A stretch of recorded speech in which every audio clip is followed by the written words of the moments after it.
Irene Delroy, clever girl operative, and Sergeant Fitzgerald of the Department of Justice are baffled by the trend of events in the airmail mystery. Sent to investigate a strange series of airmail robberies, Miss Delroy and Fitzgerald find themselves involved in a startling crime which has just resulted in a murder. Andy Andrews, pilot for Trans-American Airlines, is found dead at the controls of his plane with a bullet wound in his head. Later, the Trans-American radio operator, Roberts, is found in his room at the airport, apparently a victim of suicide.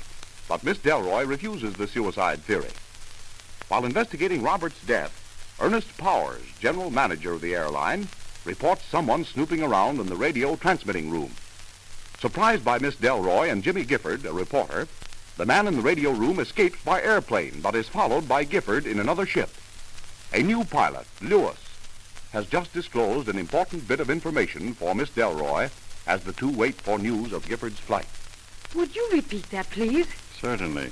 Andy Andrews is not dead. I'm the man you thought you found in that ship out in Devil's Canyon. But the sergeant knew Andrews. He identified him. The sergeant thought he knew Andrews. The man he knew as Andrews was the man you found dead in the canyon.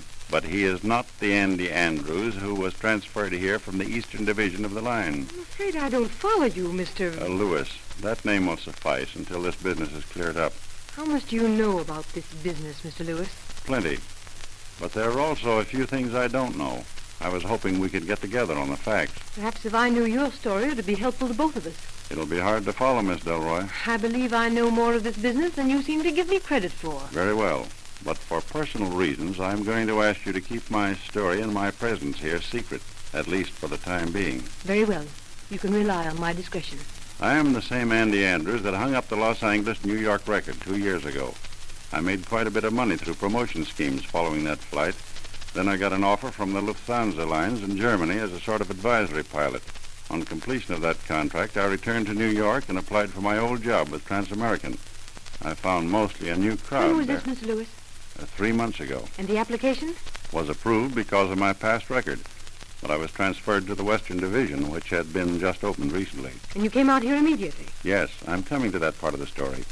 I'm warning you, you'll find it hard to believe. It'll be no more difficult than several other features of this case.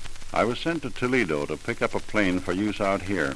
I hopped by way of Chicago, St. Louis, Tulsa, Oklahoma City, and Albuquerque. I spent a night there, and the next morning I left for here. And for some reason you didn't show up here, is that right? Very right, Miss Delroy. About an hour out of Albuquerque, my motor cut out on me without warning. The ground was more or less level under me, so I set my ship down on the rim of a canyon. Devil's Canyon? Not the main canyon, but one of the many small ones leading into it. I'm sorry I interrupted. Go ahead, please. I spent about 20 minutes trying to find out what was wrong with the motor when a man comes up on horseback. On horseback? Yeah. He was dressed as a forest ranger. Did you learn his name? No, ma'am. Have you seen this man since? Only from a distance. Do you know who he is? Yes. He's the man you knew as Andy Andrews, the pilot whose body was found in that ship. I don't understand. Perhaps you'd better let me finish. This man came up and asked if he could help. I thanked him and went ahead with my work. He stood around a few minutes, and suddenly I saw him facing me with a gun. There was a flash of flame and a stinging pain through my left shoulder. That's all I remember. This man shot you without cause? He had a very good reason. What was that? He wanted my name and my position. Then Andrews was... I think I see a light. Please go ahead. When I regained consciousness, my pilot's license, identification papers, company transfer slips, and the ship were gone. I was badly hurt, but luckily the shot went high. I dragged myself about 2 miles until I couldn't make it any further. When I woke up in a ranch house, there was a doctor attending me. And this man, whoever he was, thought you were dead. Yes, or he never would have left me. But I'm back to run down the men responsible. I'm very glad that you decided to tell me this, Andrews. Well, we got the fingerprints, ma'am, and the pictures. Good, Fitz. That fingerprint man, Burke, knows his business. He said he'd check them with his identification files and call us as soon as he finds out who they belong to. Very good, Sergeant. Fitz. Yes, ma'am. I want you to meet Andy Andrews. Oh, yeah. Huh? What's that, ma'am? This is Andy Andrews. Oh, what's the gag, Miss Delroy? You know Andrews is dead. That's what I thought too, Sergeant. But it happens that we were both very wrong. Well, who was that guy then, ma'am? The one in the plane? If we knew the answer to that question, Sergeant, it would greatly assist us. Unfortunately, we don't know who he is. Of course, the Identifications Bureau may be able to help us. Yeah, but where does this guy fit into the picture? Mr. Andrews? Yes, ma'am. It's a long story, Fitz.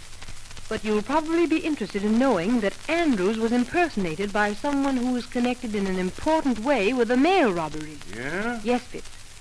And that is just one of the developments of the last 5 minutes. Well, how about Gifford, ma'am? You heard anything else? Nothing yet, Sergeant. I'd try again if I were you, Miss Delroy. You want me to call him on the radio again, ma'am? Yes, Fitz, by all means. How long has he been out? About 30 minutes, Sergeant. If he's still on his course, he'll just be nearing Devil's Canyon. Oh, the other switch, Sergeant. Yeah. Metropolitan to Gifford. Metro to Gifford. How's everything, Jimmy?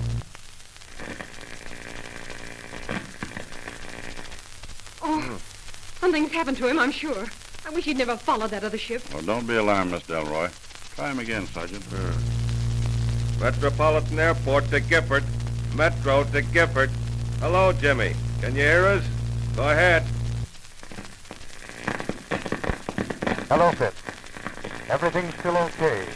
I'm right on his tail, about 1,000 feet up. Don't worry about me. Ask him where he is, Fitz. Yes, ma'am. Gifford, Miss Delroy wants to know where you are. Go ahead. How the heck should I know? Black as pitch up here. I'm keeping my eye on his navigation light. I'll follow him as far as he wants to go. Get his compass reading. I'll tell you where he is. Gifford, what's your compass reading? We'll give you your location. Still 41, Fitz. He's heading right out over that canyon unless a headwind has held him back. I know those fast mails like a book. Fitz, you've got to stop him. Tell him I won't let him do this. Tell him to turn back. That other ship's leading him on. Yes, ma'am. Hey, Gifford, Miss Delroy says to turn back. You'd better take her advice, Gifford. That route is taking you right out over Devil's Canyon. Don't worry, Sergeant. What's happened? Quick, Fitz. What's happened, Gifford? What's up, Jimmy? This motor's cutting on and off. It seems... There it goes again. His gas tanks. He forgot to cut on his main tanks. He's run the emergency dry. Tell him to cut on the main tanks, Sergeant. Quick, before his motor quits cold. Cut in your main tanks, Gifford. Your main tanks aren't cut in. Oh, something else is wrong. I know it. Call him, Fitz.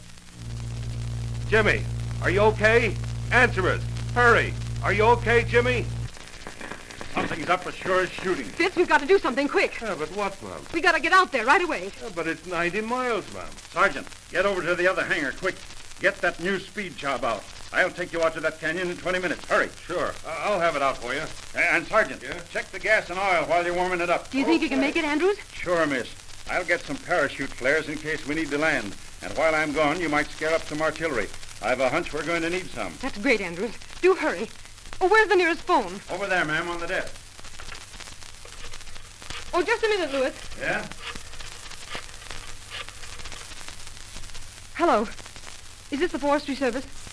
Give me the station in Devil's Canyon. Say, Lewis, get a couple of air chutes, too. Okay. Hello. This is Irene Delroy, Department of Justice. Listen, Jimmy Gifford is in a plane somewhere up there in your vicinity. If you see any parachute flares, get over there as quickly as you can. We'll be right out. Ready, Miss Delroy? Just a second. I'm calling Chief Robertson. It'll just take a minute. Hello, Chief Robertson? This is Irene Delroy. Yes. Sergeant Fitzgerald and I are leaving for Devil's Canyon by air right now. What's that? Oh, yes, I know it's dangerous. Listen. I have all the information on the airmail case in the safety deposit box. Here's the number. 3443, Security Branch. That's it. If we're not back by noon tomorrow, I want you to arrest... his name is on the John Doe warrant. Good. Thank you, Chief. Sounds like you're expecting some trouble, Miss Delroy. Now, this business is all very uncertain. Are you ready? All set. This way. We'll take a shortcut through the shop. I hope the sergeant has the ship out. Just why are you so interested in this case, Andrews? I have a right to get revenge, haven't I? Well, here's the outside door. I see Fitz is on the job. The ship is over here. Hurry, Miss Delroy. Fitz is a very capable officer. A bit trying at times, but very reliable. He's evidently going with us. I see he has a helmet and goggles. Can you take him? I'd like to have him come along if possible. Sure, the ship's licensed for 4. It'll be easy. Nice work, Fitz.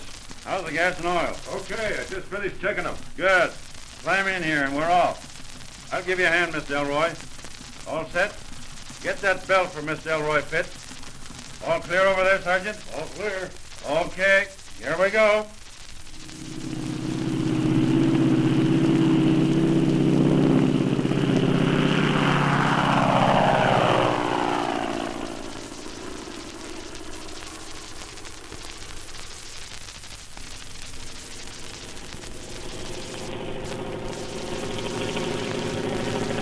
That's the third beacon we've passed, Fitz. Yeah, it won't be long now. There's the Sentinel Hill beacon to your left. Oh, I do hope nothing has happened to Jimmy. Oh, he'll be all right, ma'am. He's okay up there. Hey, what's wrong with the motor? It's stopping, Fitz. Hey, Andrews, what's wrong? Gas line broken. The gas is flying all over the ship. We'll have to try a landing. Not here, you won't. Look at those mountains. You'll never make it. We can't stay up. We've got to try it. We're not down yet. Get back from that door, Miss Delroy. Fitz, come back here. What are you going to do? Get back in the ship, Fitz. Nothing doing. We wouldn't have a ghost of a chance when we hit that mountain. Don't jump, Fitz. Don't jump. Jump! Huh. I'm going down under that wing and fix that feed line.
Thank you.